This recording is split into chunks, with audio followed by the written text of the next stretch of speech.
السلام علیکم ورحمۃ اللہ وبرکاتہ۔ اعوذ باللہ من الشیطان الرجیم، بسم اللہ الرحمن الرحیم۔ آج میں سورہ فاتحہ کے بارے میں بتانے جا رہی ہوں۔ یہ ایک ایسی سورہ ہے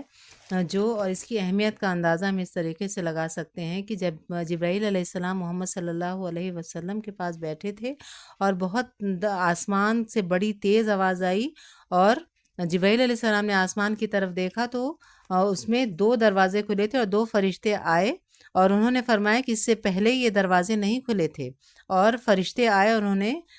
کہا کہ اللہ تعالیٰ نے آپ کے لیے 2 نور بھیجا ہے، ایک تو سورہ فاتحہ کی صورت میں اور ایک سورہ بقرہ کا آخری رکوع۔ تو ہم اس سے اندازہ لگا سکتے ہیں کہ یہ دونوں صورتیں یا سورہ فاتحہ کی کتنی زیادہ اہمیت ہے، جب اس کا نزول کا اتنا بہترین انداز تھا جو اس سے پہلے کبھی نہیں ہوا تھا۔ تو اس کی اہمیت کا بھی اندازہ ہم اس سے لگا سکتے ہیں، اس کے شان نزول سے۔ سورہ فاتحہ کو ہم کئی ناموں سے جانتے ہیں، اور کہا گیا ہے، جیسے سورہ فاتحہ کو سورہ رقیہ بھی کہا جاتا ہے، سورہ شفا بھی کہا جاتا ہے، اور سورہ فاتحہ کا ایک نام سبا سمانی بھی ہے، یعنی بار بار دہرائی جانے والی۔ تو اس کا مطلب یہ ہے کہ جیسے نماز میں ہم نماز پڑھتے ہیں تو اس میں بار بار الحمد شریف پڑھی جاتی ہے، اس کے بغیر تو نماز ہی نہیں ہوتی ہے، تو اس کو یہ بھی نام دیا گیا ہے قرآن میں کہ بار بار دہرائی جانے والی سبا سمانی۔ سورہ فاتحہ میں 7 آیت ہیں، بسم اللہ کو ایڈ کر کے، ملا کے بسم اللہ کو بھی کچھ تفاسیر میں ایڈ کیا جاتا ہے، تو 7 آیت ہیں ورنہ 6 ہیں۔ بسم اللہ الرحمن الرحیم، الحمد للہ رب العالمین۔ شروع اللہ کے نام سے جو نہایت مہربان اور رحم کرنے والا ہے۔ تمام تعریف اللہ کے لیے ہے جو رب ہے تمام عالم کا۔ یہ سورہ فاتحہ کی پہلی آیت ہے بسم اللہ کے بعد۔ الحمد، الحمد کا مطلب ہے شکر، مدح،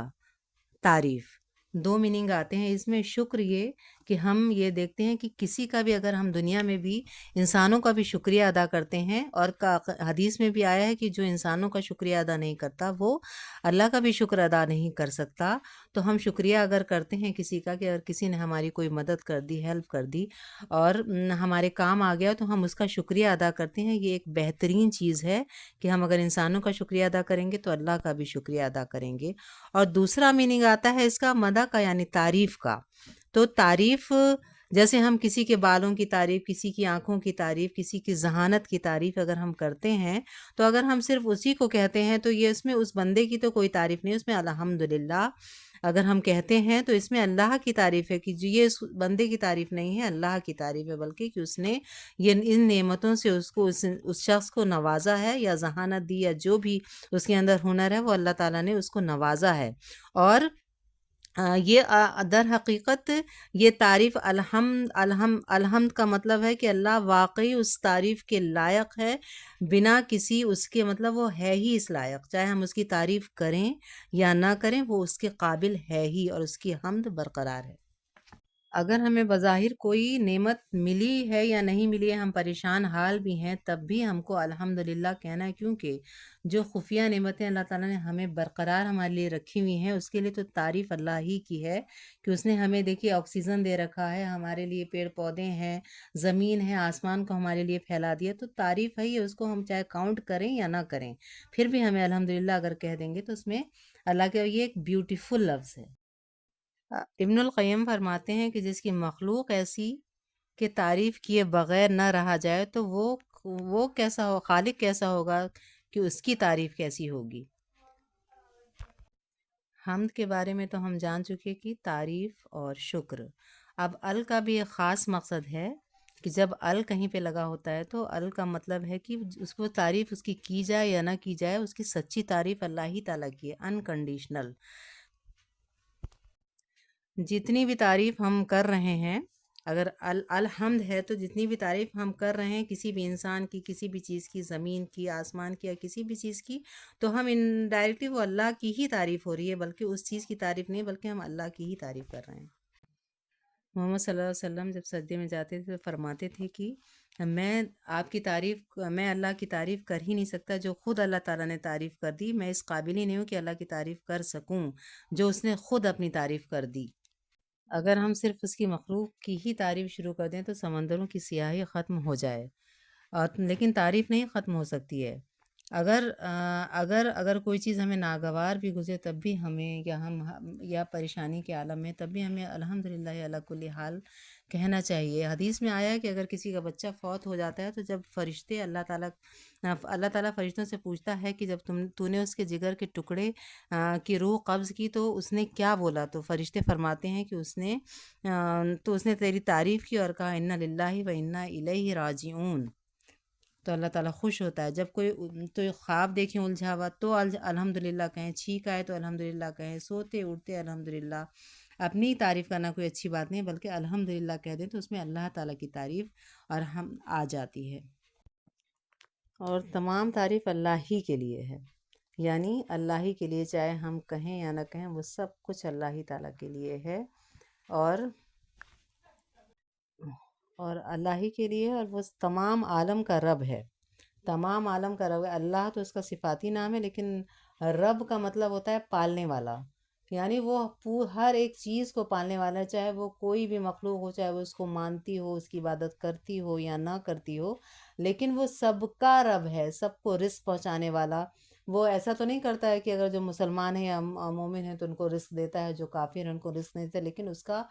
وہ کیونکہ اس نے سب کو پیدا کیا، وہ سب کو رزق بہم پہنچاتا ہے، اور ساری ضروریات خود بخود ہمارے کہے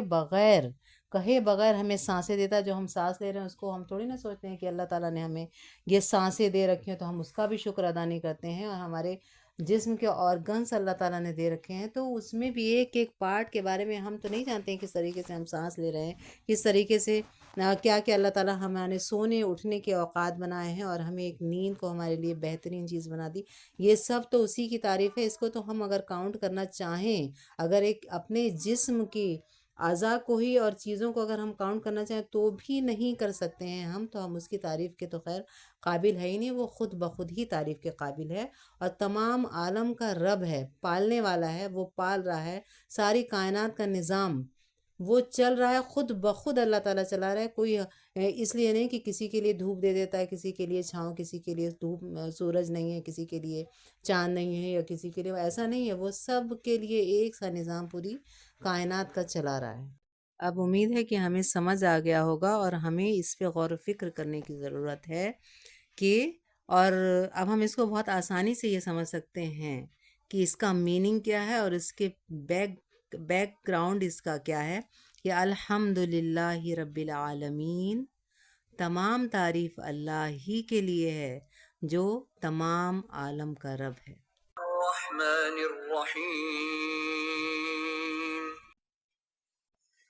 جو نہایت مہربان اور رحم کرنے والا ہے۔ اس سے ہمیں پتہ چلتا ہے کہ ایک کوئی آقا ہے، رب ہے، پالنے والا ہے، نعمتیں دینے والا ہے، لیکن دنیا جیسا نہیں ہے کہ اگر دنیا میں اگر کسی کو اختیار ہو جاتا ہے کہ وہ اگر کوئی بادشاہ ہے یا کوئی بہت زیادہ مطلب